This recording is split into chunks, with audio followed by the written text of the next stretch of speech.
Pessoal, hoje vamos conversar sobre um tema que ele é bastante recorrente e que exige diversos cuidados e conhecimentos para lidar muito bem com ela. Seria a corrosão. Tá? Eh, a corrosão, a gente pode ficar falando por talvez umas 4 horas e ainda faltaria tempo para a gente aprofundar um pouco mais no detalhe. Mas a ideia do webinar é trazer todo um resumo de todo esse assunto dentro de uns 45, 50 minutos, até para não ficar muito pesado e estafante, né? Isso aqui é a agenda que nós vamos falar hoje sobre o tema voltado à corrosão, né? Nós temos aqui alguns principais tipos de corrosão que eu trouxe. Claro que existem diversos outros tipos de corrosão, não trouxe aqui todos justamente por causa do tempo. Caso alguém queira comentar depois sobre algum outro tipo de corrosão que não esteja aqui na apresentação, a gente pode conversar sobre isso no final, fiquem tranquilos. E eu diria que a apresentação está dividida em duas partes. A primeira parte é essa que eu acabei de citar, ou seja, quando eu falo de conceito e tipos de corrosão, estou falando do problema. A segunda, ela é concentrada em soluções, né? Em como a gente pode ajudar vocês a minimizar esses problemas com técnicas, dicas, soluções, ou seja, solução mesmo, né? E o foco da Swedlock sempre é voltado para a questão de solução de problemas. Então, começando aqui, que é a corrosão, né? A corrosão consiste no desgaste gradual de um corpo qualquer que sofre transformação química ou física proveniente de uma interação com o meio ambiente. Beleza, na definição. Ou seja, para que a corrosão ocorra, é preciso um meio que a favoreça. Se este meio que eu falo, que o material ele está inserido, é adequado para aquele determinado tipo de liga, a corrosão não vai ocorrer. Então, não existe essa questão, um material ou liga que seja ruim, ou um material ou liga que seja bom. O que, na verdade, existe é o material ou uma liga correta para determinados meios em que ele está sendo aplicado. Um exemplo bem clássico, vamos falar sobre latão. O latão, ele é pior que o aço inox? Não. Vai depender de onde ele está sendo aplicado. A gente já verificou diversas aplicações onde utiliza latão com, por exemplo, conexões de latão com tubo de cobre e dura por anos. De novo, depende do ambiente, depende aonde essa liga está inserida. Então, é muito importante. É um ciclo todo que se fecha para que a corrosão ocorra. Começando aqui, trazer uns dados interessantes para vocês sobre custos gerados pela corrosão. O que acontece? A corrosão, isso aqui é um estudo, ele é até antigo, tá? Mas eu vou conceituando ele, de 98, que foi feito nos Estados Unidos. Para vocês terem uma ideia, naquela época, 3,1% do PIB americano foi para tratar problemas de corrosão. Isso, na época, dava 276 bilhões de dólares. Ou seja, uma quantidade astronômica de dinheiro para resolver problemas voltados à corrosão. Eu escutei falar que esses números atualizados para os dias de hoje estaria em torno de dos 600 bilhões de dólares. Então, mas aí tudo bem, pode questionar, mas pô, esse estudo é de 98, né? Tem uma coisa mais recente? Tem. Trouxe aqui um estudo aqui para vocês, uma reportagem de 2019 e foi referente a um estudo que foi feito em 2015. Só que aqui no Brasil, e o que foi interessante nisso? 4% do PIB do Brasil foi gasto só para problemas com corrosão. Isso dava, na época, em torno de 200 bilhões de reais, que também é um absurdo de dinheiro. Lógico que este valor, boa parte dele vai para a parte de construção civil, pontes, obras, enfim, essas coisas que a gente sabe muito bem que não, o governo, enfim, não emprega os materiais corretos para as construções. E, com certeza entra alguma coisa aqui também no que a gente vê na indústria, mas para ter uma ideia de como esse é um problema muito grave e que custa muito dinheiro. Só que tem um detalhe interessante. Se vocês verem aqui o título, ó, efeitos da corrosão afetam o PIB de um país, mas podem ser controlados. Então, essa aqui é uma ótima notícia, porque é um problema grande, mas pode ser controlado. Então, é isso que nós vamos debater aqui um pouco nesse webinar de hoje.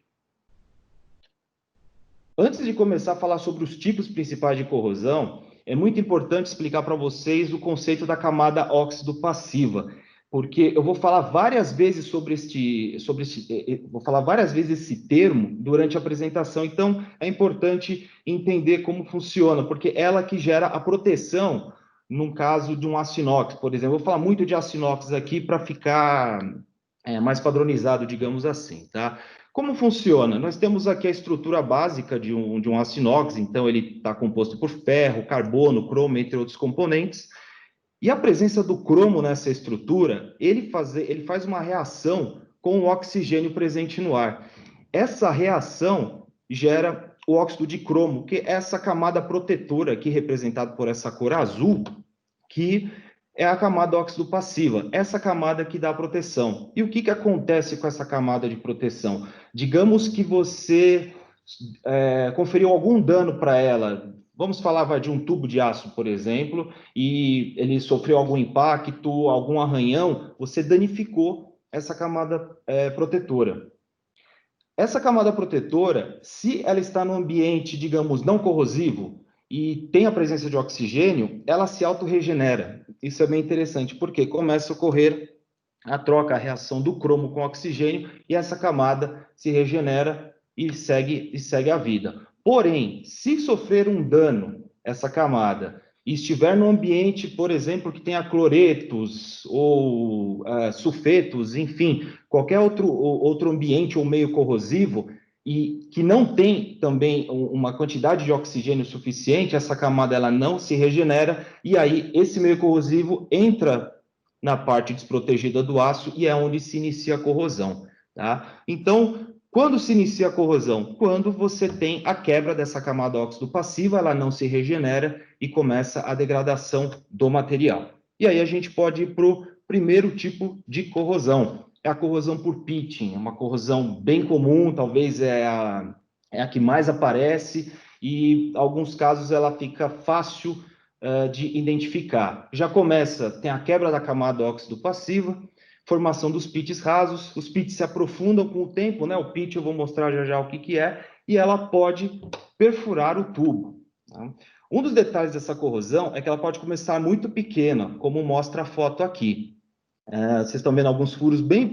não chega nem a ser um furo, a gente chama dos pits, né? Que essas marcações no tubo começam muito pequena, e dependendo do meio que a liga está, a camada óxido passiva ela não consegue realizar aquela troca com oxigênio que eu comentei no slide anterior.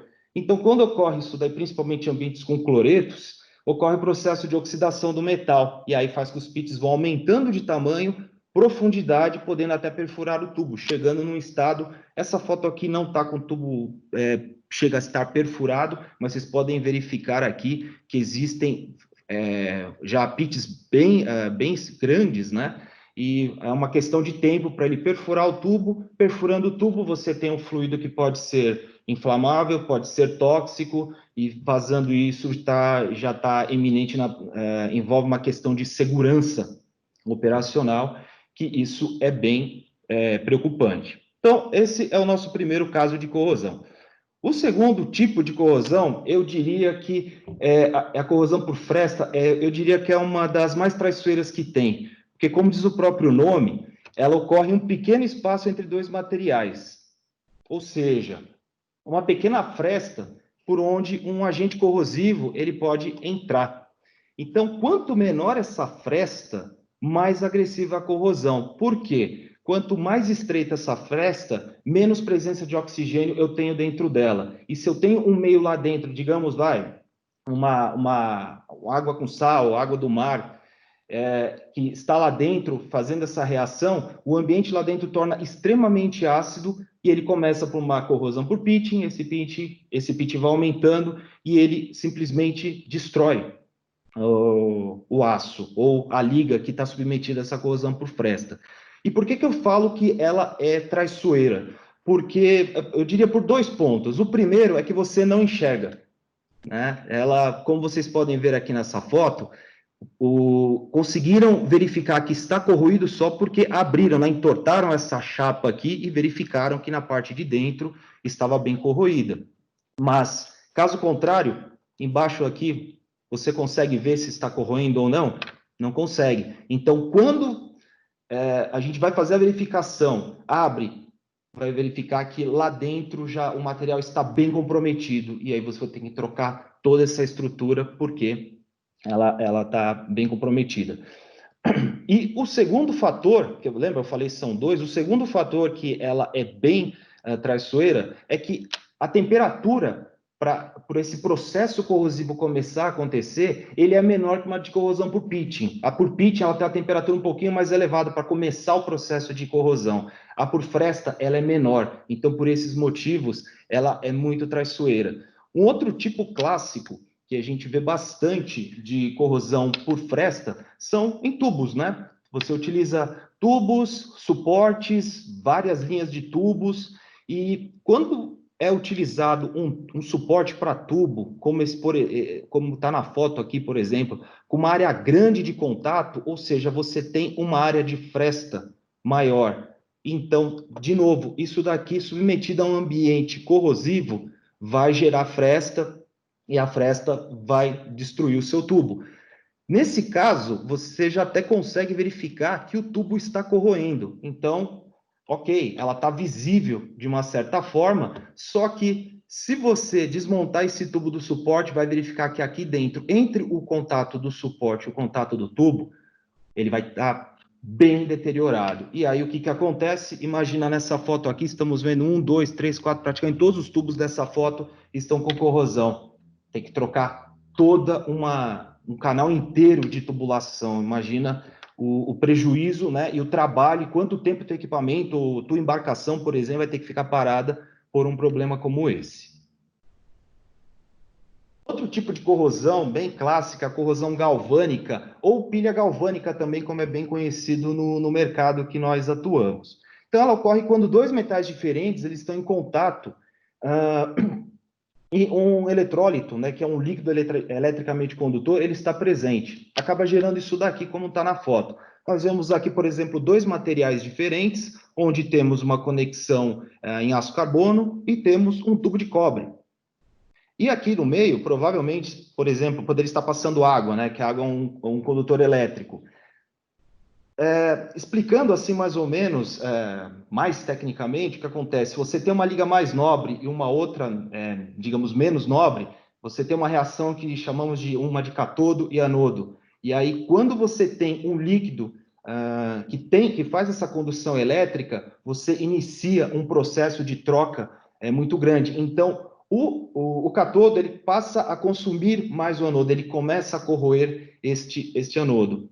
E com certeza esse material menos nobre ele sofre um desgaste maior, porém o mais nobre também sofre esse desgaste. E o que acontece é isso daqui, é uma fragilização do material a ponto de esfarelar, né, do jeito que vocês estão vendo aqui na foto. Uma pergunta que surge bastante para a gente mas e se eu utilizo tubos de cobre com conexão anilhada em aço inox em laboratório? Eu vou ter problema de corrosão galvânica? Eu digo que não. Por quê? Lembra que eu falei lá no começo da apresentação? Para que você tenha um processo de corrosão, é preciso de um meio para que isso aconteça. Se você mitigar algum desses meios, a corrosão não ocorre.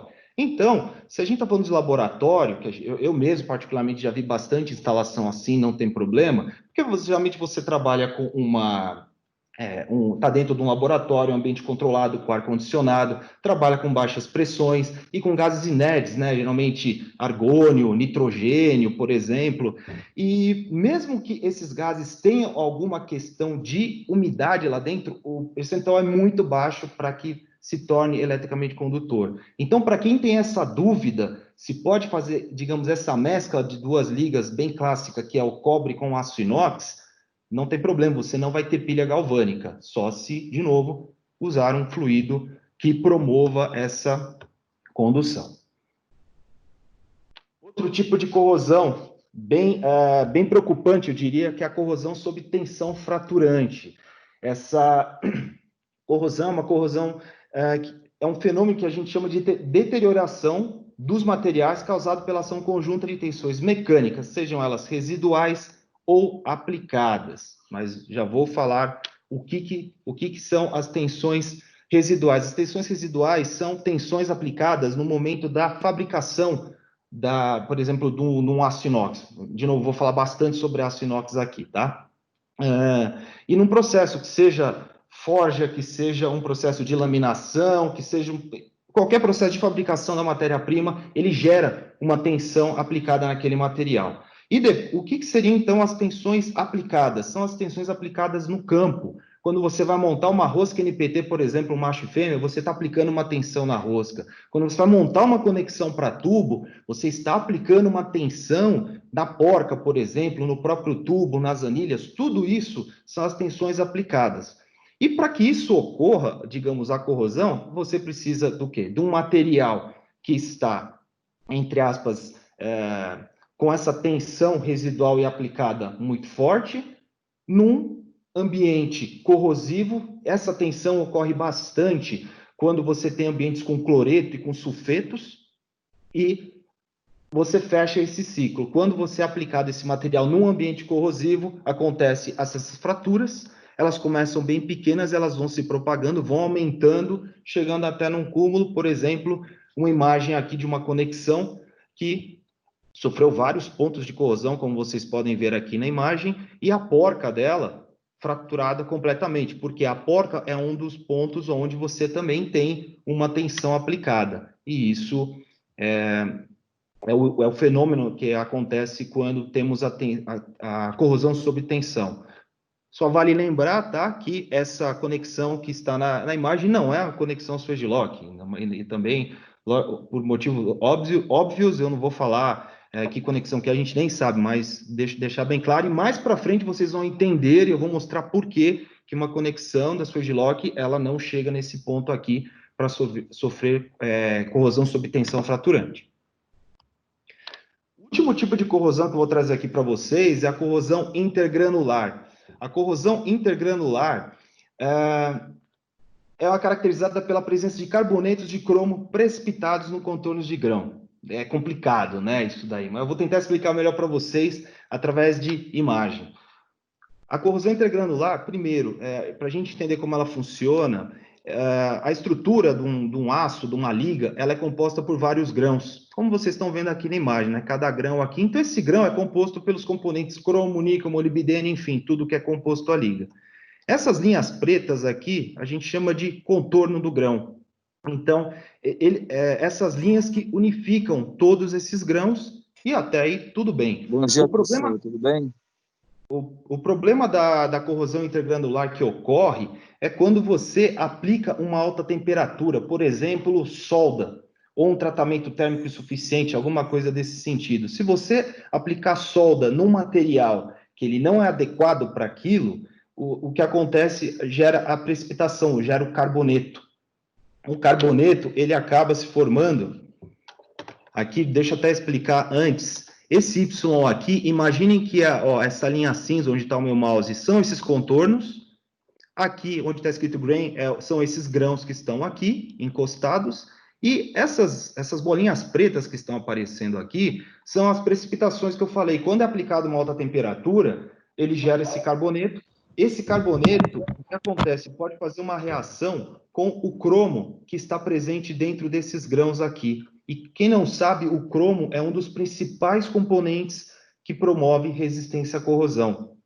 Ocorre uma reação e gera uma formação desse carboneto com o cromo. Então, digamos que ele rouba o cromo dessa estrutura aqui interna e ele migra para essa parede, para o contorno, desculpa. Então, o contorno fica fragilizado e também o interno fica fragilizado. E você tem um ambiente muito fácil para que ocorra a corrosão. E outra informação importante, a corrosão intergranular, para ela começar, eu não preciso de um meio corrosivo.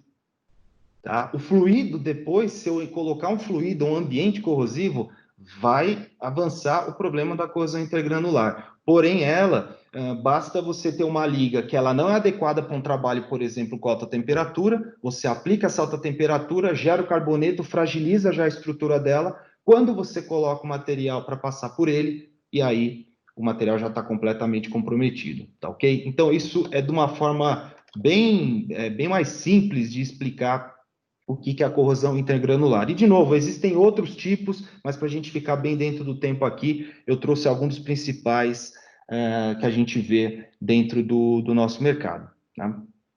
E aqui, pessoal, eu termino essa primeira parte que eu falei que ia concentrar muito mais na questão dos problemas e os tipos de corrosão. Então, a segunda metade agora eu vou falar sobre solução. Então, de novo, chega de problema, né? Já tem muito problema hoje no dia a dia. O importante, acredito que a maioria que esteja aqui acompanhando esse webinar quer saber, legal, o que nós temos de solução, o que a Swedlock tem de solução para oferecer no termos de corrosão.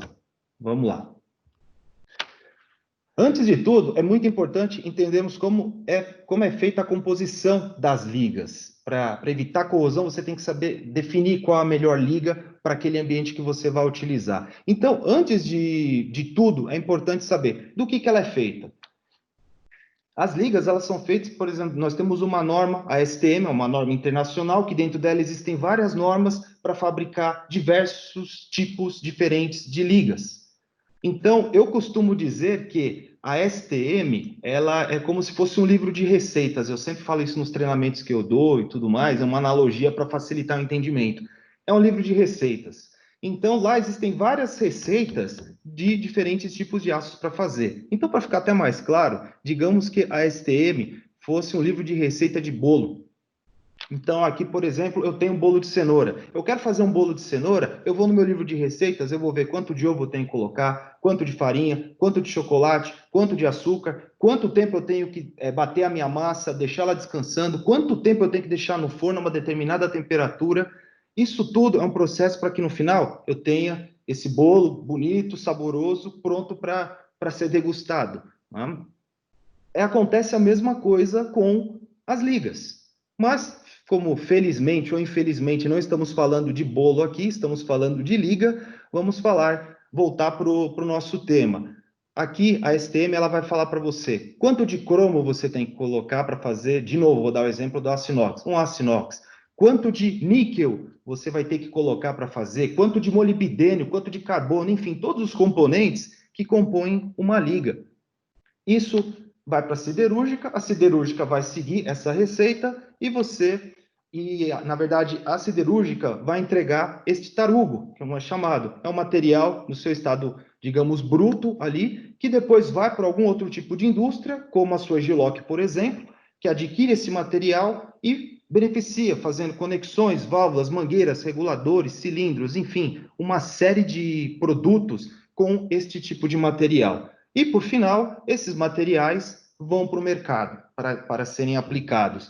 E aqui a foto tem uma indústria, uma química, petroquímica, mas, como todos sabem, a gente consegue atender diversos tipos de mercados, e aí fala papel e celulose, óleo e gás, setor automotivo, enfim. O que é importante verificar aqui? Como esse material vai ser aplicado, aonde ele vai ser aplicado, em que condições ele vai ser aplicado. E isso você consegue estipular qual o melhor produto para a sua aplicação. E falando ainda em composição de ligas, trazer aqui essa tabela para vocês, que mostra, entre aspas, essa receita de bolo. Tá? Aqui a gente está falando de uma STM 479 e de um aço inox 316. Então ela traz o teor de carbono, cromo, níquel, enfim, ela só não traz aqui um teor de nitrogênio. Aonde vocês estão vendo esses dois valores é o valor mínimo e o valor máximo que a norma recomenda. Fala, ó, você não pode colocar menos 16% de cromo, né, para fazer um aço inox de acordo com a norma. Legal. Por que eu estou trazendo essa tabela aqui para vocês? É importante, a gente pega muitos casos, né, qual que é um estado comum assim? Os clientes acabam utilizando tubos em aço inox 316L. E ele acha que tem que usar, por exemplo, uma conexão, uma válvula que vai na extremidade conectada nesses tubos em 316L também. E aí quando a gente pergunta, ok, mas você vai fazer solda? Não, não vou fazer solda. Tá, então não tem essa necessidade de ser um 316L também. Mas aí eu vou trazer a outra tabela aqui do 316L para vocês entenderem o que muda da composição de um 316 comum para um 316L, que está aqui. Vejam que é a mesma norma, tá? 479, porém é para fazer o 316L. Olha o carbono aqui, ó. O carbono normal é 0,08. Um 316L ele já reduz bastante, ó, 0,03. Porém, vejam que os outros componentes, eles não mudam, são exatamente iguais.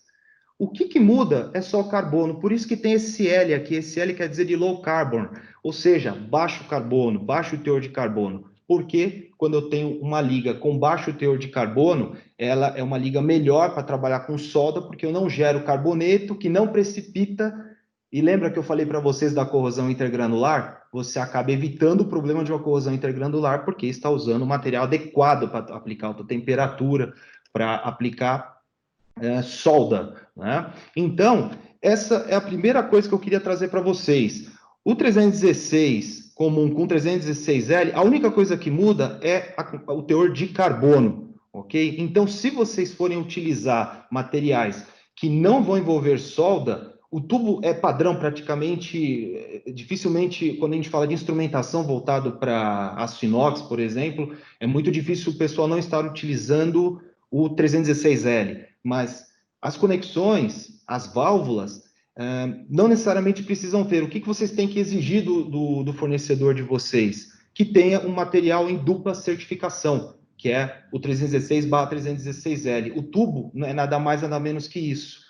Então, por exemplo, a Sojlock, ela tem na sua linha boa parte dos produtos com essa dupla certificação. É só fazer essa requisição e nós fornecemos os certificados para vocês. Então, você pode usar um 316 comum, junto com o tubo 316L, seja para fazer solda ou seja para trabalhar junto com esse tubo, ok? Mas eu vou trazer, ó, mais uma tabela aqui para vocês. Eu repeti a tabela do 316L, que é a mesma que estava na página anterior. O que acontece aqui? Um outro caso que chega para a gente, mesmo caso, o cliente está usando um tubo em 316L e ele acha que precisa utilizar uma conexão 316L também, mas aí ele, em vez de estar colocando conexão para solda, por exemplo, que aí até justificaria você usar uma conexão 316L, mas é uma conexão para tubo, uma conexão roscada, digamos assim. Ele não vai ter solda. E quando a gente entra em contato e pergunta, você vai usar solda? Não. É porque isso daí vai no ambiente, por exemplo, marítimo. E ele tem uma resistência melhor à corrosão. E aí, mais para frente, nós vamos ver, daqui a pouco a gente já vai falar sobre isso, que isso não é uma verdade. Lembra que eu mostrei que o que muda no 316 para o 316L é só carbono. Os outros componentes, eles não mudam. E aí eu vou trazer aqui uma outra tabela, que é a tabela do aço inox da Sojlock. O que a Sojlock faz?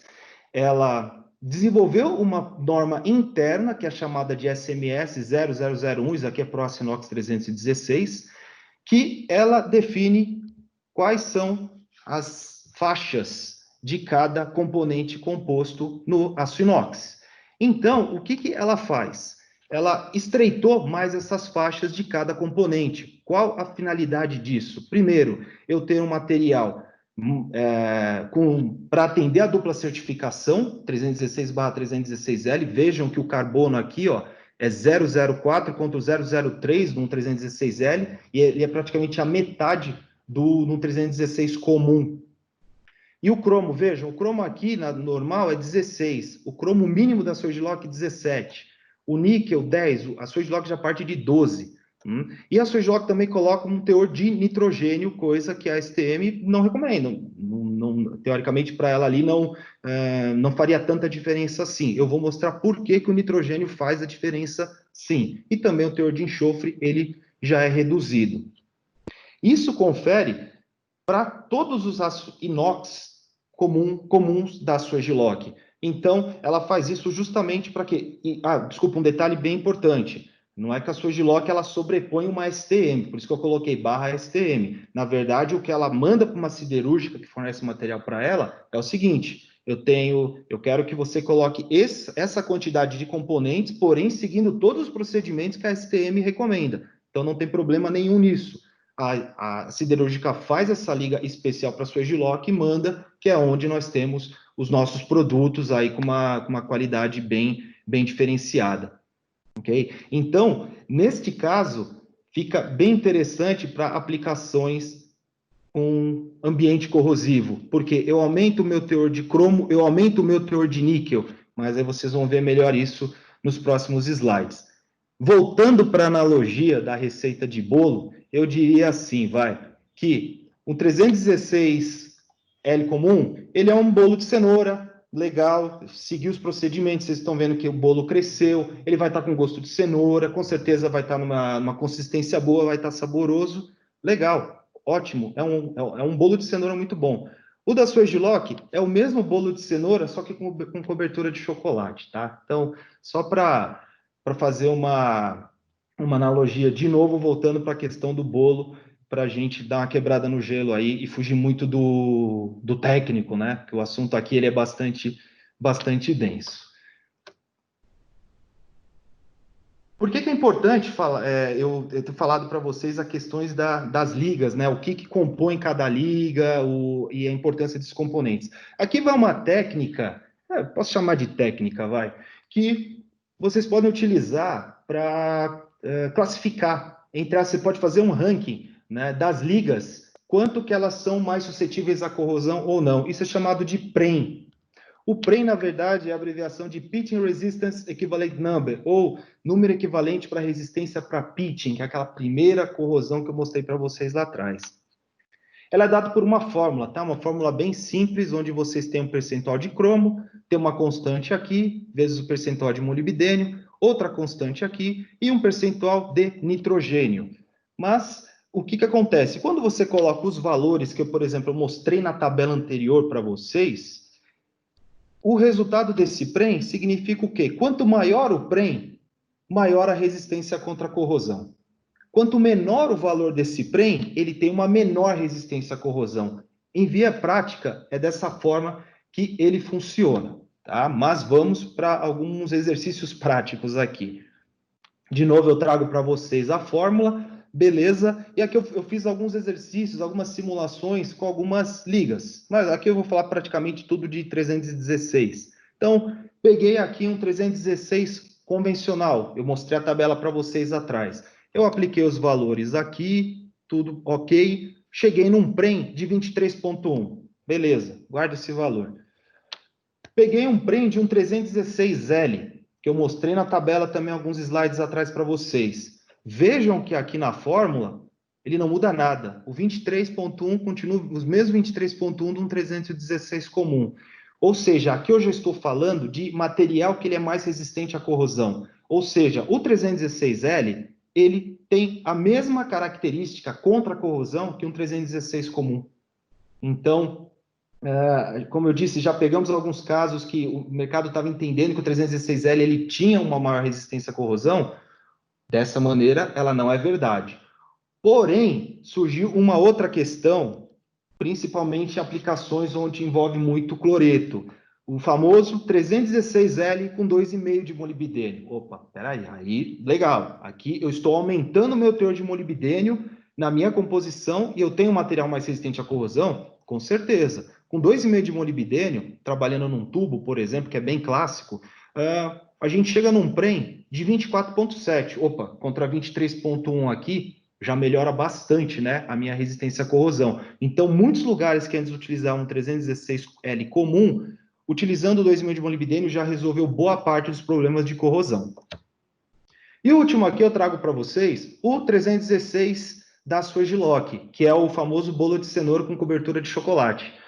E aqui, aplicando aqueles valores da tabela, a gente chega num PREM de 24,9, praticamente 25, né? Ele é até um pouco maior, bem próximo, né? De um 316L com 2,5 de molibdênio. Ou seja, em aplicações que vocês estão utilizando tubos com 2,5 de molibdênio, utilizando uma conexão Swagelok, uma válvula, seja Swagelok, com dupla certificação e sendo o próprio aço inox comum dela, vai atender perfeitamente várias aplicações onde envolvam cloretos, enfim, ambientes corrosivos, ok? E uma outra questão, da onde eu tiro essas informações? Da onde vocês podem tirar essas informações para fazer o próprio ranking aí das ligas que vocês vão trabalhar? Certificado de materiais, né? Isso todo fornecedor de ligas, ele tem essa opção, né? O cliente, quando fornecer, eu comprar o seu material, eu quero que vocês me mandem com o certificado de materiais. Eu fiz uma retirada aqui de um certificado da sua Giloc, de algum produto qualquer, eu até não me lembro se é conexão ou válvula, mas enfim, só para vocês verem como é que foi feito esse exercício. O certificado, ele traz a parte de composição química. Então, nada mais, nada menos que eu tenho o cromo, eu tenho o molibdênio e eu tenho nitrogênio. O que eu fiz foi simplesmente apliquei aqui o cromo, apliquei aqui o molibdênio e apliquei aqui o nitrogênio, chegando nesse valor de 24,9. Então, vocês podem fazer simplesmente isso. Consultem os fornecedores de vocês e peçam a composição química de um determinado material. Lógico, esses valores podem sofrer pequenas diferenças, porque isso é de acordo com corrida de cada aço que é fabricado, mas dá para vocês terem uma ideia aproximada de quanto vai representar de PREM, ou simplesmente coloquem isso na especificação e o próprio fornecedor ele comprova através do certificado e utilizando uma fórmula. Ok, pessoal? Isso aqui só lembrando que o PREM isoladamente não significa que você vai ter um material completamente resistente à corrosão. Isso aqui é uma das ferramentas que você pode utilizar. E aqui, beleza, aqui terminamos sobre a questão do PREM. Vamos falar agora outra técnica, não é técnica, são outros recursos, né, que vocês podem fazer, seriam seleção de ligas. Existem diversos tipos de ligas especiais disponíveis, várias, eu trouxe algumas aqui. Cada uma tem sua aplicação correta, e sempre é importante vocês frisar que mesmo que vocês, digamos, ou nós, selecionamos uma liga nobre, mas não levamos em consideração tudo que envolve o ambiente corrosivo, essa liga pode apresentar falhas mesmo assim, ok? Então, imagina um prejuízo de comprar uma liga nobre, que é extremamente cara, e não levou em consideração todo o ambiente que ela está envolvido, o prejuízo que isso vai acarretar. Então, é muito importante entender todo o processo como um todo para partir para uma liga especial. Mas vamos lá, vamos partir primeiro para a questão, vocês já estão vendo na tela no Monel, né? O Monel é bem conhecido, é o Alloy 400, é uma liga de níquel, então amplamente utilizada em ambientes marinhos, e ela tem uma excepcional resistência ao ácido fluorídrico. Eu particularmente, se eu não me engano, aqui no Brasil, uma aplicação clássica em alguns processos de refino de petróleo, que utilizam esse tipo de gás, né? Então, ele é muito corrosivo. E aí, um material que sempre é utilizado nesses sistemas com ácido fluorídrico é a questão do Monel. O único problema que, entre aspas, foi pego no Monel é que foi demonstrado em algumas aplicações que a água do mar estagnada sobre ele, por exemplo, sobre um tubo, sobre qualquer material em Monel, ele foi mais suscetível à corrosão por pits nessa liga. Então, não é muito recomendado se ele ficar, por exemplo, aberto ao tempo, essas coisas desse tipo que possa ter uma água do mar estagnada em cima dele. Uma outra liga bem conhecida, a Asteloy, ou o C276. Então, isso aqui é uma liga fantástica também, uma liga de níquel, e ela contém, além do níquel, molibdênio e o cromo como os elementos principais. Ela é muito utilizada em processamentos químicos e petroquímicos e unidades que a gente chama de dessulfurização. Ou seja, quando você tem dessulfurização, você tem muito H2S, você tem muito sulfeto, muito enxofre, e esses são componentes extremamente corrosivos.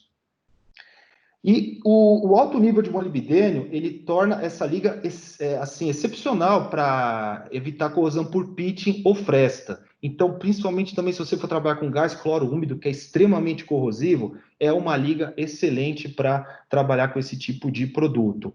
Ela só tem uma aplicação bem específica, que ela não é recomendada quando vai trabalhar com algum oxidante muito forte, como ácido nítrico quente e concentrado. Então, é uma aplicação muito específica, mas, no geral, para corrosão, é uma baita liga, é o que eu posso dizer, né? Lógico, ela também tem um valor agregado muito maior por causa disso. 2507 ou Super Duplex, esse também é bem conhecido, bem famoso, né? Um excelente material, onde ele tem cromo e molibdênio adicional, que melhora a proteção contra corrosão e fresta. Ele tem um teor de níquel mais baixo comparado com as outras duas que eu apresentei para vocês.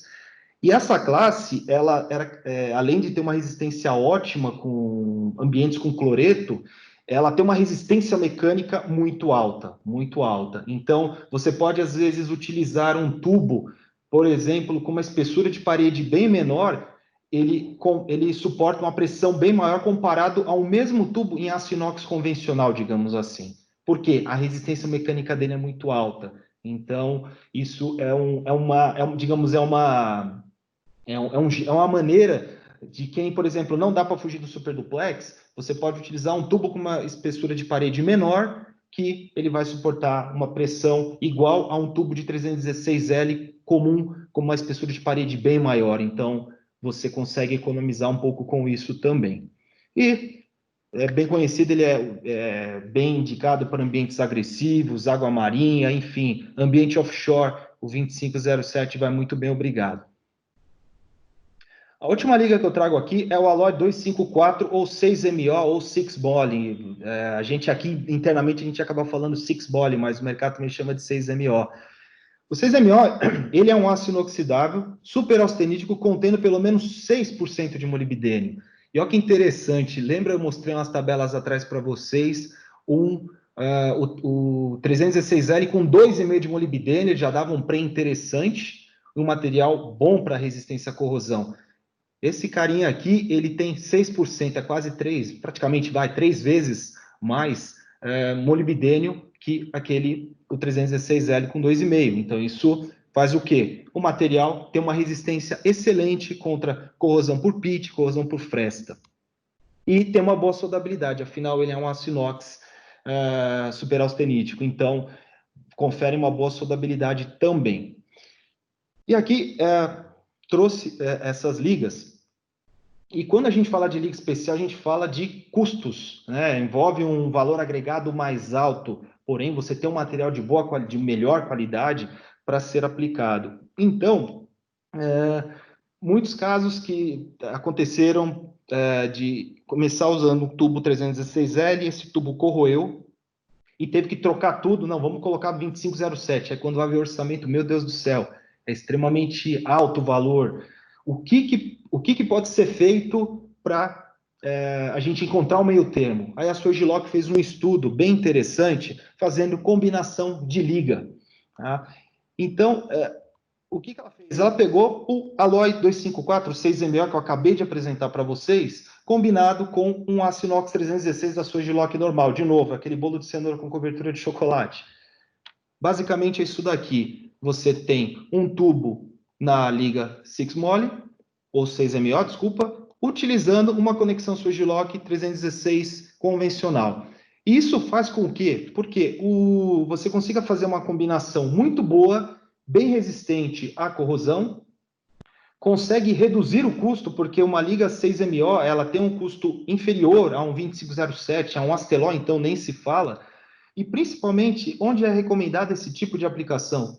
Em ambientes que tenham bastante cloreto, ambiente offshore praticamente, né? Onde você tem vários tubos com suportes e você tem problema com corrosão por fresta. Então, é uma ótima solução fazer essa combinação. Claro que essa combinação teve que passar por vários testes de validação, tabelas de pressão, compatibilidade de material e garantia.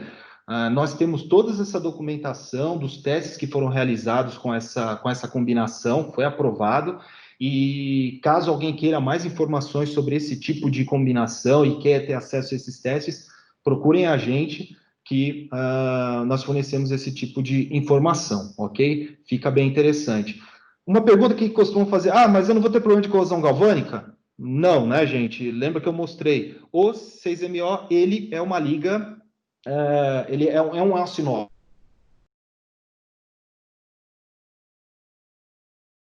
Mas voltando, caso essa parte da corrosão galvânica acabou sendo comprometida, eu só vou repetir, não tem problema de corrosão galvânica, porque como eu mostrei anteriormente, o 254, ele é um aço inox, então você não tem esse tipo de problema, ok? Aqui, de curiosidade, trouxe o PREM de algumas ligas para vocês terem uma ideia, né? Eu trouxe as principais aqui que nós conversamos hoje. Então, o 316 comum e o 316L comum, eles possuem um PREM de 23. E reforçando o quê? Eles não têm diferença para proteção contra a corrosão, tá? O 316 da Swagelok, 24.9, que a gente já mostrou nas tabelas anteriores. O Super Duplex, ou 2507, olha, 38, né? Um material, de novo, como eu falei, excelente para esse tipo de aplicação. E o 6MO, ele tem um PREM um pouquinho maior, 42. Então, só para vocês terem uma ideia, fazendo aquela conta simples que eu mostrei, vocês conseguem ter um ranking interessante aí das ligas, né? Quanto cada uma tem de resistência à corrosão. Falar de boas práticas aqui para vocês, algumas técnicas que a gente recomenda para que vocês possam diminuir o problema com corrosão. Suportes metálicos, muitos problemas que a gente vê é em tubos, né? Então, suportes metálicos de baixa tecnologia e suportes plásticos, eles não são recomendados. Então, não improvisem fixação de tubo utilizando esses suportes metálicos. Vocês têm aqui uma área de fresta muito grande, aqui já está até corroído por fora, e nunca deixem um tubo encostado no outro, porque aqui você está gerando vários pontos de fresta e vai corroer o seu tubo. Sem contar que se o sistema vibrar, vai danificar, enfim, uma série de coisas. Esse outro é um exemplo clássico também, né? Um suporte completamente adaptado, com uma área grande de fresta, e aqui embaixo a gente já vê que tem a corrosão. Ou seja, evitem tipo de suportes, por exemplo, a Swagelok tem, esse suporte é um suporte Swagelok. A gente não recomenda utilizar, porque olha a área grande de contato e de fresta. Então, beleza. Mas como é que eu posso, então, fazer a suportação? Aqui tem uma ideia bem interessante. Vocês podem utilizar um sistema na parte de baixo aqui, um suporte em termoplástico, em formato meia cana, né? Meio que cilíndrico aqui, e façam um tirante, pode ser em aço carbono, aí vocês revestem esse aço carbono com um termoplástico e façam a suportação dos tubos. Isso é bem interessante porque, por ele ter o formato de meia cana, ele tem um ponto só de contato ali com o tubo, ele tem uma área minimamente em contato direto com o tubo. E, por ser materiais termoplásticos, então você tem praticamente elimina uma possibilidade de corrosão. Então, essa é uma ideia interessante que vocês possam aplicar nos suportes de vocês. Tubo jaquetado, né? A Swagelok também possui isso na linha, então você jaquetando o tubo, você está protegendo a parede externa dele contra o ambiente corrosivo. Então, você pode jaquetar ele, existem jaquetas com isolamento térmico também, e tem as conexões, aí você tem que pegar, colocar um termorretrátil em cima para proteger a conexão, enfim, uma série de coisas. Uma vantagem dele, lógico, além de proteger contra o ambiente corrosivo, você tem uma resistência contra o impacto, né? Você protege o tubo, porque aí a jaqueta ela protege o tubo, abrasão, raios UV, etc. As questões são remoção da jaqueta, a vedação, acesso à conexão. Então, aonde é uma área que você vai precisar fazer muita inspeção, alguma manutenção, ela não fica tão prática assim, tá? Então, essa seria uma das questões. Porém, é aquilo, você revestiu o teu aço inox, ele vai ter uma proteção maior. Revestimentos. Aqui eu não estou falando, existem, por exemplo, tintas navais, né, ou tintas marítimas, se eu não me engano, mas nós não trabalhamos com isso, não temos propriedade para falar sobre isso, porém, é uma técnica que vocês podem utilizar também. O que eu vou falar de revestimento aqui é um exemplo do Dursan. O que é o Dursan? Eu acredito que algumas pessoas que estão participando já ouviram falar do Sulfinert, um revestimento em Sulfinert ou Silconert, tá? É a mesma coisa. O Dursan é a mesma empresa que desenvolveu o Sulfinert e desenvolveu o Dursan, que tem o mesmo conceito, só que é um produto, digamos, melhorado. O Dursan ele já é indicado para trabalhos com corrosão, utilizando uma liga teoricamente menos nobre. Então, você tem um processo de aplicação dele que é exatamente igual ao Sulfinert, que o material num processo chamado CVD, e nisso daí, uma camada é depositada nesse material. E essa camada, ela penetra nesse material, por exemplo, de novo o aço inox, e se conecta nele ao mesmo tempo. Isso faz com que o material ele possa ser um tubo, pode ser até dobrado. E ele não perde essa característica. Lógico que existem limites máximos onde você pode executar essa dobra sem danificar o revestimento. E aqui é interessante que mostra que esse Dursan, comparado com outras ligas, por exemplo, isso daqui aqui mostra aqui o nível, né, de corrosão. Aqui está em inglês, né, que seria milhas por ano, quanto que é a corrosão. Então, você tem, por exemplo, um C276, né, que eu mostrei lá atrás, que é o Asteloy, que já é excelente, 1.21. Você tem uma liga C.22. Com o Dursan, você consegue ter uma resistência maior que um Asteloy, utilizando, por exemplo, um aço inox. Tá? Então, você consegue trabalhar isso com um custo menor e com a performance de uma liga, com performance melhor de uma liga, por exemplo, como um Asteloy, que é uma liga sensacional. A Sojilok já possui alguns produtos dela com esse tipo de revestimento. Aí basta entrar em contato com a gente, assim, não é toda a linha que tem esse revestimento, e nós informamos para vocês quais os produtos que têm essa disponibilidade, ok? Por último aqui, pessoal, queria falar para vocês sobre a NACE, que é a National Association of Corrosion Engineers. Ela simplesmente é o quê? É uma norma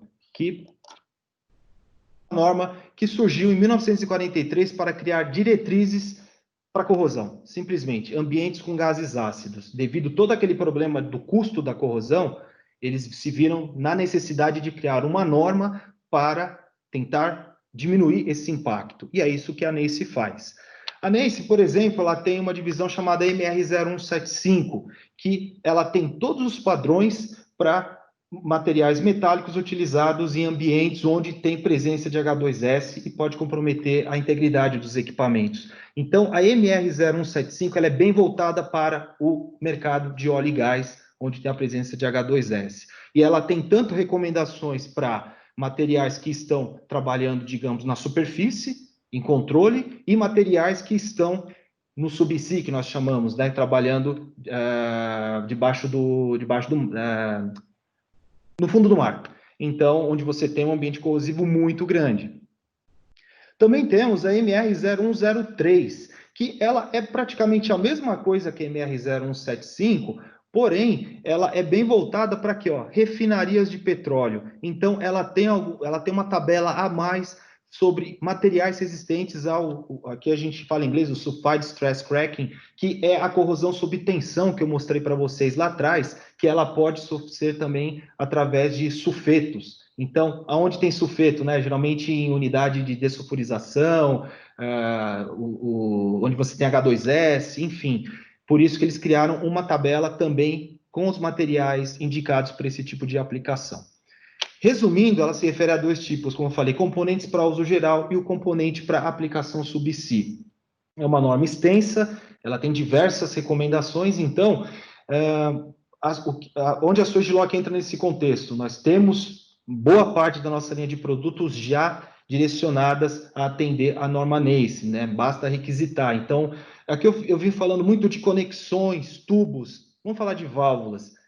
Como é que é uma válvula para NACE? Digamos, a válvula para NACE, você use ela com corpo em 316 normal. Os internos delas mudam, as gachetas, as vedações, elas mudam. Então, onde você tinha, por exemplo, um Viton, ele passa a ser um Caurês. Falando numa válvula esfera, por exemplo, onde a esfera interna, em vez de ser em aço inox, ela é em outra liga especial, de repente pode ser um Monel, pode ser um Asteloy, por exemplo, e isso muda de acordo com o tipo de válvula que vai ser aplicado para vocês. Então, nós falamos, temos a válvula, os componentes internos dela são para atender o que a NACE recomenda. E um dado interessante sobre a conexão Sojilok em 316 normal, caso vocês precisem que o certificado de materiais tenha informação se ela está de acordo com a NACE, o nosso material comum ele já atende esse requisito. Então, basta fazer essa solicitação no momento que vocês fizerem a aquisição do material e no certificado vai constar sobre a questão de que atende a NACE justamente por causa da composição diferenciada do nosso aço inox. Ok, pessoal? E por último aqui, como vocês viram, é muita informação, é muito assunto, é muita técnica que envolve, e eu não falei, eu deixei muita coisa para trás ainda com certeza.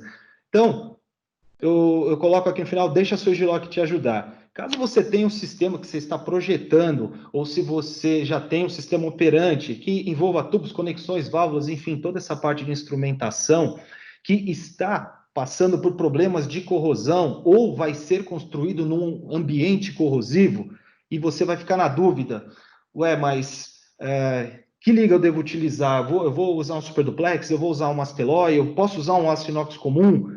O que fazer? Faz o seguinte, coloca isso no e-mail, informa qual aplicação que vai ser, qual o processo, qual a temperatura, qual o teu fluido, passa todas as informações para a gente entender o conceito que está sendo aplicado a esse produto, manda para a gente, para a sua Giloc, que nós temos toda essa equipe aqui preparada para atender vocês tecnicamente e comercialmente. Essa foto aqui é simplesmente toda a nossa equipe comercial externa, que vocês estão conhecendo, quem está acompanhando os webinars aí, estão vendo alguns dos consultores técnicos que estão fazendo as apresentações. Então, ou seja, um pessoal todo que tem, todo esse conhecimento que eu passei aqui para vocês, eles também têm, então vão ajudar vocês, não importa o local do país que vocês estejam, isso aqui, cada um está num canto do país, para ajudar vocês da melhor forma possível.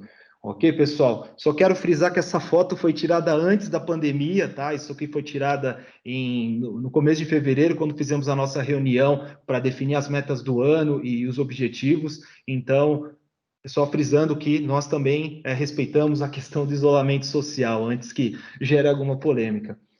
Pessoal, eu passei até um pouquinho do tempo aqui, mas gostaria de agradecer pela atenção, pelo tempo de todos, e a gente fica aberto a perguntas. Elvis, muito obrigado pela apresentação bastante elucidativa. Eu queria agradecer aos 118 parceiros e clientes que tiveram presentes durante a sua exposição. Obrigado, Charles Cavalcante e Thiago Dantas, pelas perguntas que já foram respondidas pelo Sávio no chat. Obrigado ao Ângelo da Sandvik, grande parceiro nosso, que falou sobre a trademark do 217. E eu gostaria também de deixar aqui aberto, por favor, para quem quiser fazer mais alguma pergunta, que o faça aqui no chat, porque assim tanto o Elvis quanto o Sávio podem responder. Enquanto nós não temos nenhuma pergunta, está na tela aqui tanto o contato do Elvis quanto o do Sávio. Gostaria de lembrar a todos que o próximo encontro é quinta-feira, agora no dia 4/6, às 10 horas da manhã, com o webinar Especificação de Reguladores, que será o 8º webinar. E nós estamos aqui, então, à disposição para as perguntas. E a Fabi do Marketing, logo coloca para vocês, tanto aqui no chat, quanto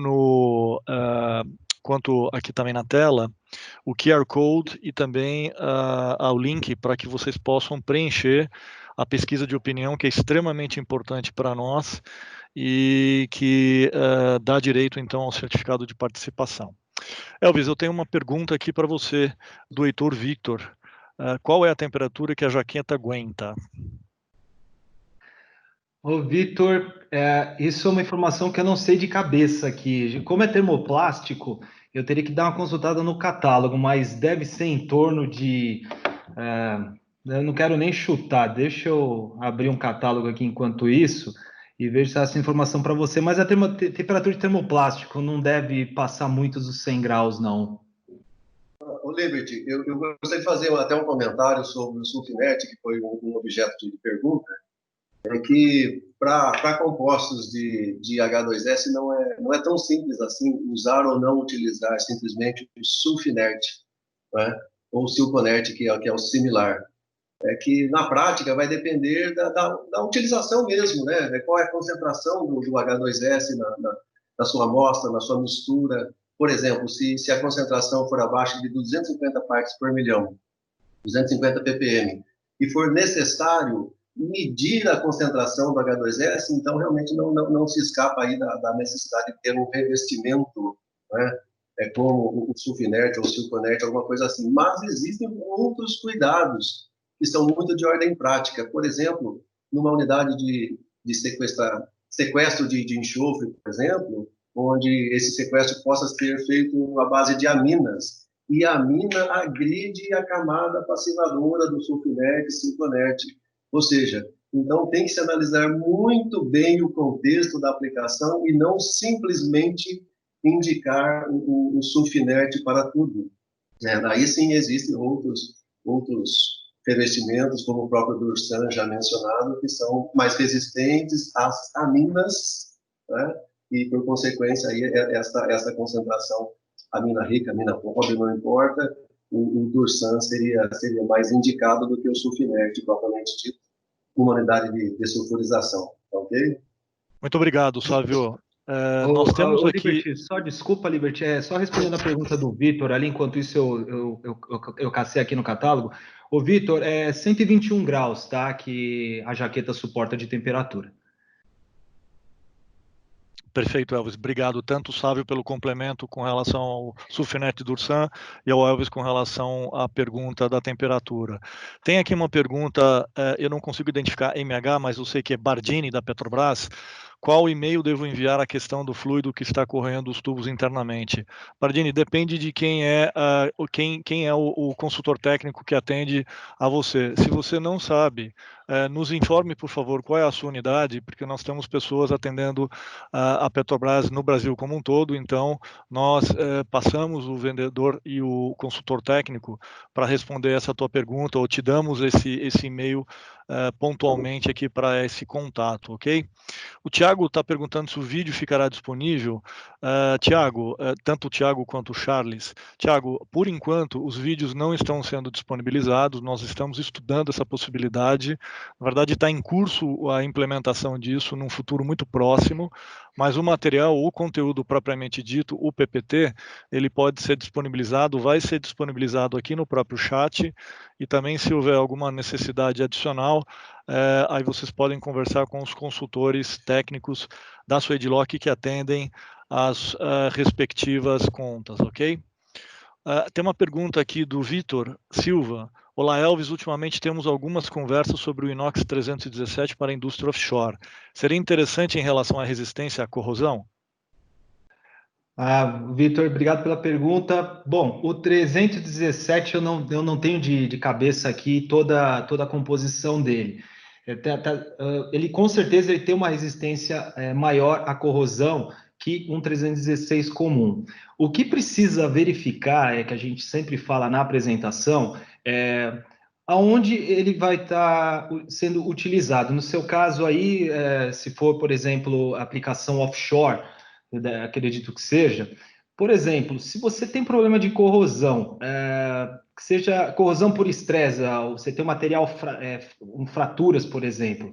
A gente tem testes utilizando o aço inox convencional da Swedlock, famoso bolo de cenoura com cobertura de chocolate. Tem testes simulando o ambiente corrosivo marinho, né? Esse teste, se eu não me engano, ele tem uma duração de 720 horas e o material simplesmente não apresenta falha alguma de corrosão, ok? Então, simulando um ambiente bem agressivo.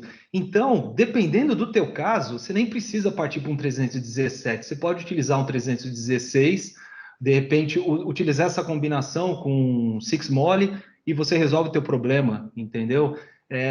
Vale dar uma estudada um pouco melhor no teu caso, quais os problemas que vocês estão tendo de corrosão, e com isso a gente consegue combinar uma combinação interessante disso que eu mostrei, utilizando uma combinação de ligas, ou de repente até um 317, mas eu te adianto assim que não é tão comum ainda, pode ser que esteja migrando para isso, mas por enquanto muitas aplicações utilizando o nosso bolo de cenoura com cobertura de chocolate tem resolvido bastante.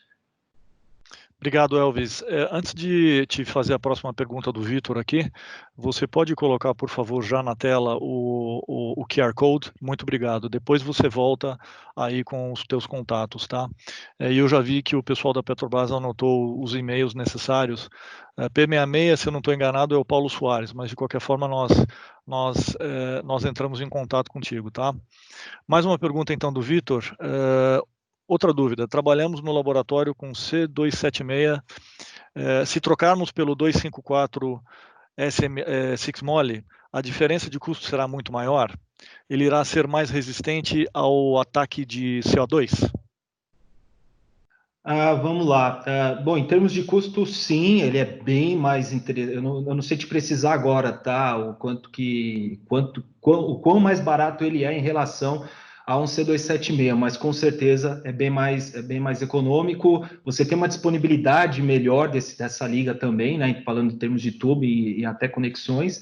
E sobre a questão do ataque do CO2, aí eu vou até pedir uma ajuda para o meu suporte técnico aí, o Sávio, mas eu acho que ele deve concordar comigo. Se você, por exemplo, está falando de ataque de CO2, laboratório, acredito que seja um ensaio de corrosão, um teste de corrosão, então entendendo bem como funciona todo esse seu processo aí, talvez essa combinação ela te atenda muito bem. Sabe, você gostaria de fazer algum comentário a mais sobre isso?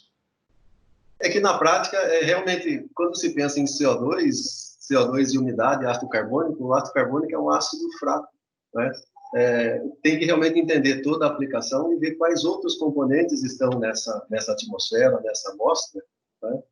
E até para entender melhor a questão do CO2 mencionado mesmo, né? Aí, realmente, nós gostaríamos de ter mais informações sobre todo o processo, tá ok? E não somente aí a questão do CO2 como contaminante, mas potencialmente outros, ou então pode ser que bolhas de CO2 que estejam eclodindo e criando erosão, alguma coisa assim, porque aí vai depender de outros parâmetros, como velocidade de colisão do fluido contra as paredes, existem outras coisas a serem avaliadas, né? Não somente a questão de compatibilidade química mesmo, tá ok? O Vitor e Elvis, Sávio e Elvis, o Vitor, ele complementou algo aqui, não sei se seria possível estender um pouco mais a resposta, mas ele está dizendo que trabalham com petróleo bruto, seria então a passagem de óleo com componente de CO2 por dentro do tubo. Eu não sei se essas informações seriam suficientes para vocês complementarem. Caso negativo, então nós podemos voltar com ele ao telefone ou aqui pelo e-mail para maiores informações. Vocês querem complementar? Pelo complemento, eu estou pensando realmente que seria aí bolhas de CO2 eclodindo contra as paredes, e isso poderia criar aí um princípio de erosão, cavitação, alguma coisa assim. Mas realmente é interessante, até vem outros complementos ali de pressão, né? 10.000 PSI, então realmente essas condições são condições muito boas aí para que a mecânica dos fluidos e velocidades e outros parâmetros aí realmente possam vir a ser o início do processo de corrosão propriamente dito. Então, nesse caso, é melhor nós entrarmos em contato, vermos as questões de... A vazão é muito baixa, né? A vazão 1 centímetro por minuto, 1 mililitro por minuto é muito baixa, então a velocidade, por consequência, seria baixa, não importando muito aí qual seria a bitola do tubo. Temos que pensar um pouco nesse assunto aí, porque realmente é um assunto bastante interessante, mas vamos estudar isso e trocar mais figurinhas aí para tentar ajudar aí nessa condição, tá ok? Ô, Perfeito, Vitor, por Sávio. Ele, favor, inclusive... deixa o seu... Desculpa ali, só reforçar para o Vitor, deixa o seu contato aí, por favor, no chat, para entrarmos em contato com você para discutir melhor essa sua aplicação. Eu acredito que você não esteja tendo problema com o C276, né? Você está querendo saber se essa combinação do Six Moly com o 316 convencional possa atender da mesma forma. Eu acho que é isso que eu entendi. Mas a gente conversa melhor depois para entender melhor a tua necessidade, tá ok? Ele já deixou aqui todos os dados e inclusive com algumas informações adicionais sobre temperatura, pressão, a vazão. Então, cabe realmente uma conversa melhor aqui oportunamente, e obrigado, Vitor, por todos esses questionamentos. Muito rico o que você nos trouxe por aqui. Eu gostaria de saber se tem mais alguma pergunta. Nós já temos algumas pessoas aqui deixando. Elvis, você gostaria de colocar mais uma vez, por favor, os contatos de vocês, por gentileza, na tela? Porque eu acho que quem tinha que participar da pesquisa já o fez, então seria importante deixar aqui. Vou deixar aberto para mais 2, 3 minutos aqui, se alguém tiver mais alguma pergunta. Lembrando que esse chat ele fica aberto durante mais algum tempo e sempre há a possibilidade de interação com os apresentadores, com o suporte técnico, com toda a nossa rede de consultores técnicos aqui pelo chat diretamente, ok? Vamos lá. Heitor, iremos entrar. Aqui, já tenho aqui o Rogério Rocha, já estão se manifestando aqui que vão entrar em contato com o Heitor. Muito bem, a equipe aqui está bem atenta enquanto nós finalizamos. Bom, eu gostaria mais uma vez de agradecer a todos pela participação. Muito obrigado, Elvis, Sávio, a toda a nossa equipe que deu o suporte por aqui. Muito obrigado aos nossos clientes, parceiros. Muitos bons negócios a vocês. E até a próxima, que é quinta-feira, então, dia 4/6, às 10 horas, com especificação de reguladores. Todos um excelente dia, excelentes negócios. Obrigado.